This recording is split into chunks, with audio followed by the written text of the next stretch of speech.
Something extraordinary is happening behind The Chosen Season 6. Not a headline, not a rumor, a genuine shift. One that no one, not even the cast or crew who've lived inside this story for years, saw coming. What started as a retelling of Scripture has grown into something far heavier and far holier. This is no longer a show about faith. It's an experience of it. And at the center of it all lies a moment no one is ready for: the crucifixion. Behind the cameras, something changed. Not suddenly, but slowly, like weather turning. The crew felt it before anyone spoke of it. That silence that doesn't just mean quiet, but presence. It happened on a hill in Italy, under a pale morning light where the team gathered to film the most sacred scene of the season. The atmosphere felt alive, as if the ground itself knew what was about to be remembered. They had chosen this place with care. It was no ordinary location. It was the same hillside where the Passion of the Christ had once been filmed. A place already soaked in history, art, and reverence. When showrunner Dallas Jenkins walked the slope, he said it didn't feel like a set. It felt like stepping onto holy ground, and everyone who stood there seemed to feel it too. Before the first take, Jonathan Roumie, who portrays Jesus, did something no one expected. Without a word, he took off his sandals and walked barefoot across the soil. No dialogue, no cues, just presence. People watching said the moment didn't look like acting. It looked like prayer. You could hear the soft crunch of dust beneath his feet, the air still and waiting. Even the makeup artists moved differently that day. Each wound was drawn slowly, with reverence, like a ritual. Each drop of blood was placed, not painted. Each touch meant something. When the crown of thorns was brought forward, the energy shifted again. The branches were real, thick, sharp, unrefined. Someone asked if it should be softened for comfort. Roumie shook his head and said quietly, "If it's meant to be worn, it should feel like it."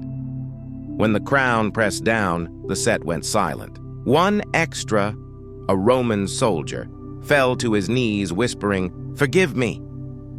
It wasn't in the script. It just happened, and no one dared interrupt. Then came the hammer scene, the moment no one could prepare for. Filmed under lockdown, the crew minimized all noise. No background talk, no sound but wind and breath. The actor holding the hammer hesitated, trembling. "I can't do this," he said.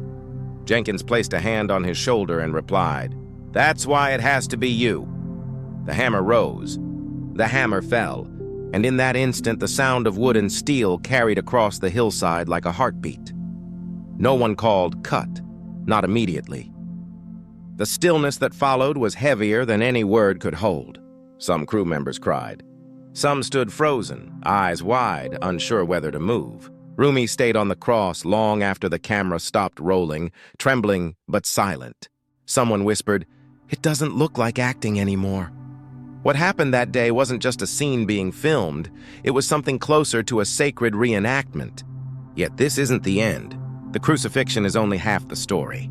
The resurrection scenes, still unfilmed, linger like a question waiting to be answered.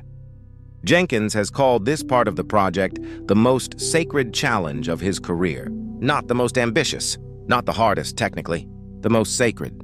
Because now, every moment feels like standing on the edge between creation and faith, art and truth.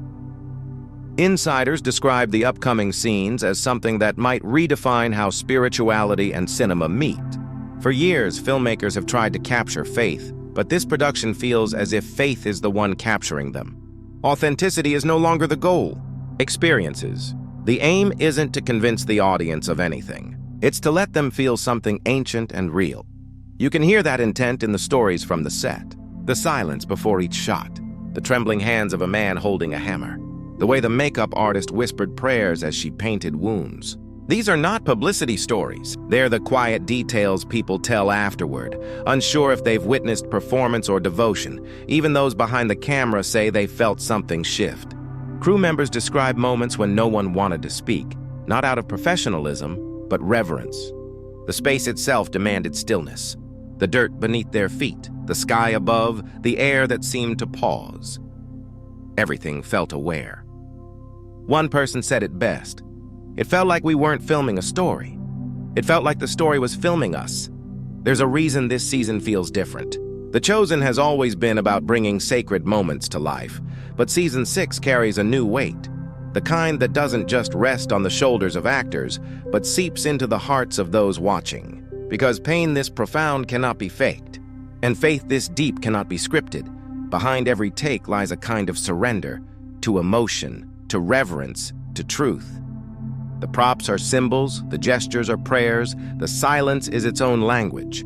Each moment is being treated with a care that feels closer to worship than direction. And maybe that's why people can't stop talking about it.